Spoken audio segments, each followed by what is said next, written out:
êtes secoués dans tous les sens, devinez sur quel circuit j'ai fait un tour, celui du Hungaroring. Et d'ailleurs, son surnom, le tourniquet, lui va très bien. Allez, c'est parti pour le meeting le plus excitant de la saison Peter Otto.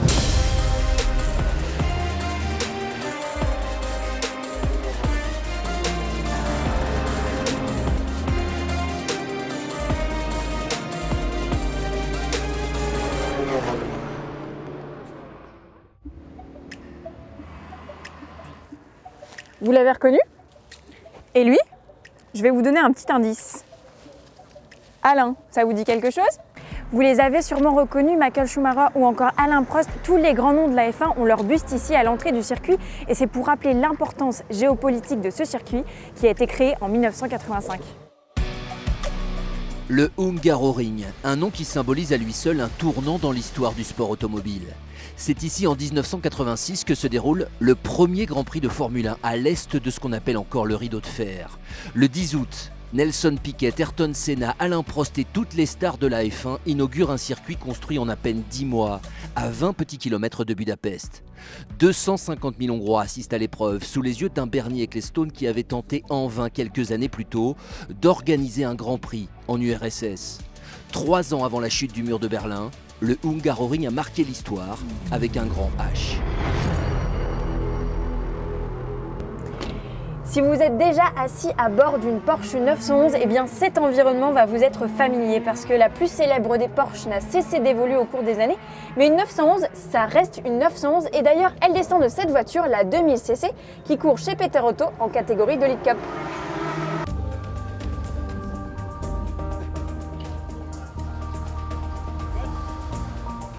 La 911 2 litres châssis court qui roule dans la série monomarque de Peter Otto est une voiture qui se pilote avec les fesses. Les connaisseurs le savent, il s'agit d'une propulsion à moteur flat 6 cylindres en porte-à-faux arrière. Du coup, la direction de ces voitures à haute vitesse est un peu légère et il vaut mieux rester concentré dans les longues lignes droites, comme ici au Hungaroring. Et puis au freinage, il faut guetter la voiture dans le virage et les dérives du train arrière sont fréquentes, surtout quand la pluie s'en mêle. Bref, c'est une voiture 100% fun à piloter, mais pour aller vite et être devant, il faut se battre avec le volant.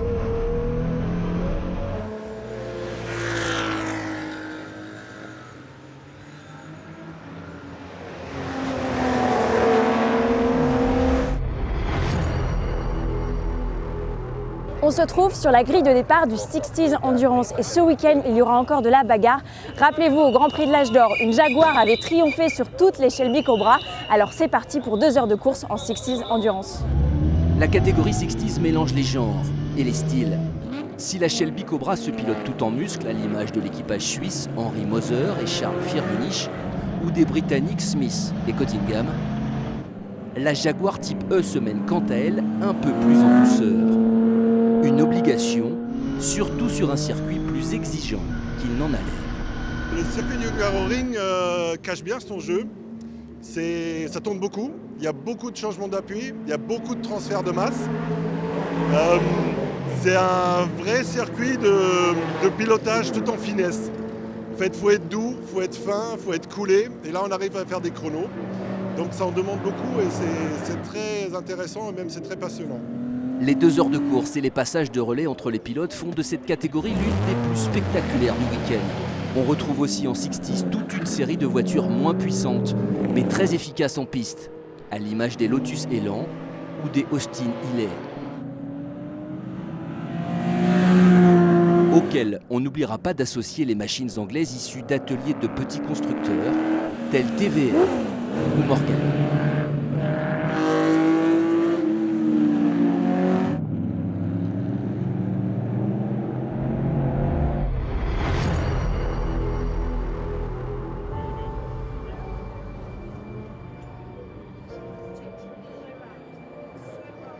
Là, on se trouve dans l'Hospitality CER. Justement, qu'est-ce que c'est que le CER?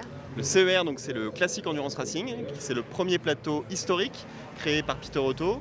Et c'est un plateau qui va rassembler des voitures de sport GT et prototypes entre fin des années 60 et fin des années 70. Alors, il y a 2 catégories en CER. Il y a le CER1 et le CER2. Est-ce que tu peux nous expliquer la différence? Alors cette différence, elle s'est créée, le plateau CER a été créé en 2010. Au début, c'était un seul plateau. Et puis avec l'évolution, le plateau a grossi. Et donc à un moment, on s'est retrouvé à avoir plus d'autos que d'une capacité d'accueil sur des circuits ne pouvait accueillir. Et donc on a dû diviser ce plateau en deux. Et la division, elle s'est faite historiquement entre un CER1 plus ancien et un CER2 plus moderne. Alors, comme tu le disais au début, le CER, ça regroupe des GT et des protos. C'était un souhait de la part de Peter Otto de continuer dans cette voie?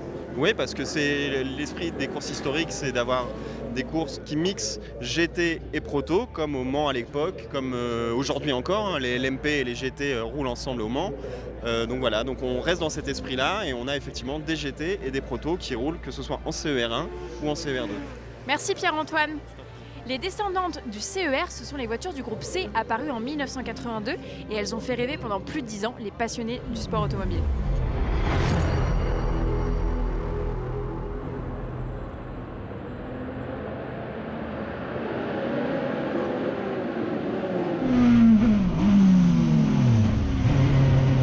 Le groupe C et son évolution en 10 années d'existence est emblématique de l'évolution du sport automobile. Lorsque la FIA crée la catégorie en 1982, elle est destinée au privé et de nombreuses marques développent leurs petits protos à châssis aluminium. Mais très vite, les premiers châssis carbone apparaissent dans la catégorie. Avec Porsche et ses 962, Nissan, Toyota ou Jaguar, au point que les voitures deviennent de vrais monstres de performance, de véritables F1 carrossés, capables d'atteindre les 400 km/h au Mans. Ces voitures font encore aujourd'hui rêver les fans et n'ont pas pris une ride.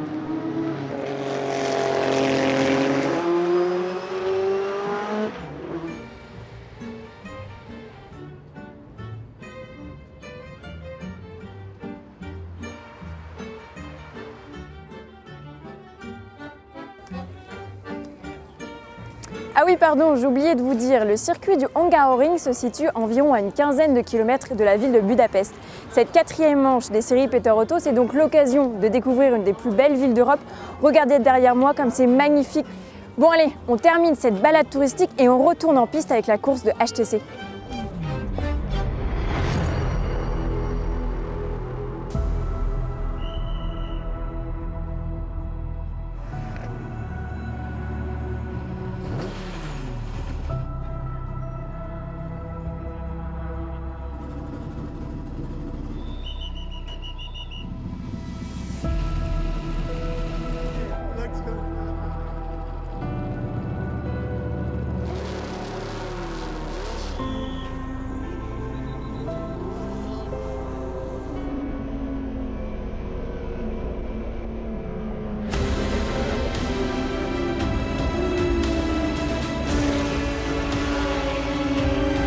Le circuit du Hungaroring est assez peu fréquenté durant l'année. Il y a la F1, parfois les séries GT3, mais aussi le WTCR, le championnat du monde de voitures de tourisme, descendant direct des modèles qui roulent dans la catégorie Heritage Touring Cup de Peter Otto.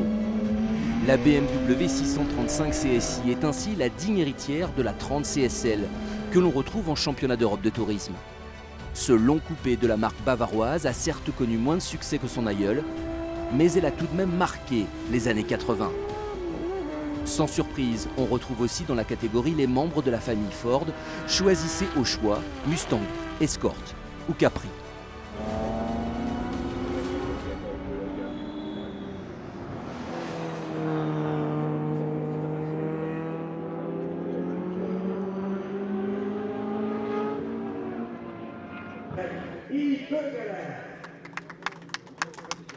Comme d'habitude, la course de HTC a été très mouvementée ce week-end avec la victoire de Michael Ehrlich sur une BMW 3 litres CSL.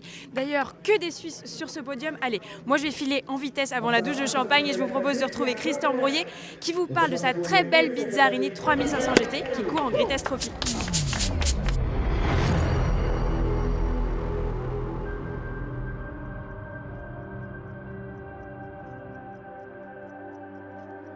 C'est une Bizzarini 5300 GT Strada de 1965 qui a été développée par Giotto Bizzarini.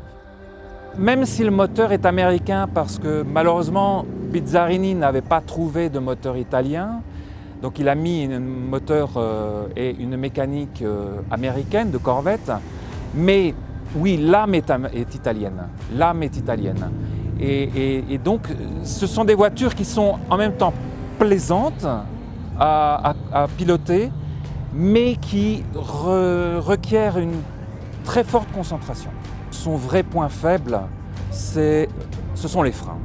Les freins sont sous-dimensionnés par rapport et à la puissance de la voiture et surtout par rapport au poids de la voiture. Cette voiture fait environ 1200 kg.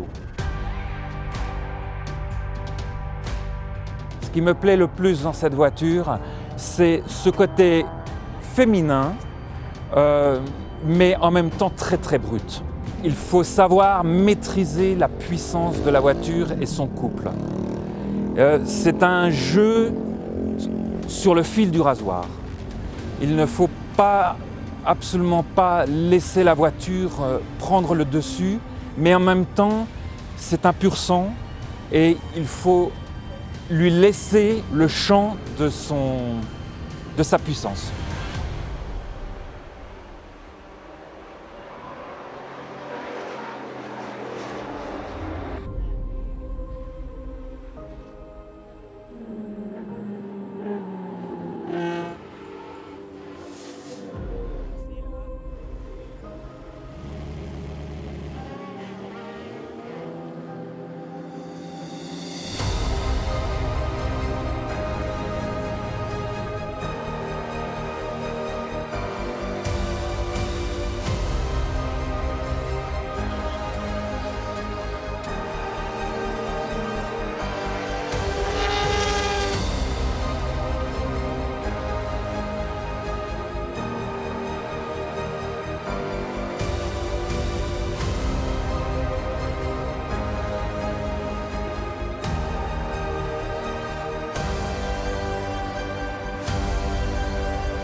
Plus de 20 000 personnes étaient présentes ici ce week-end et les spectateurs sont venus au volant ou au guidon de marques très anciennes et qu'on voit rarement sur les événements Peter Auto.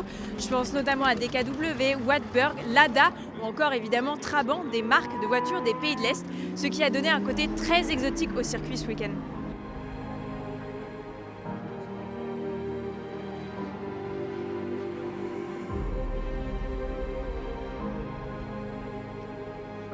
C'est donc ici que l'on se quitte à bord de cette jolie Trabant. C'est le patrimoine automobile des pays de l'Est. Moi, je vous donne rendez-vous les 21 et 22 septembre pour Monza historique. En attendant, prenez soin de vous et comme on dit ici en hongrois, viszlát!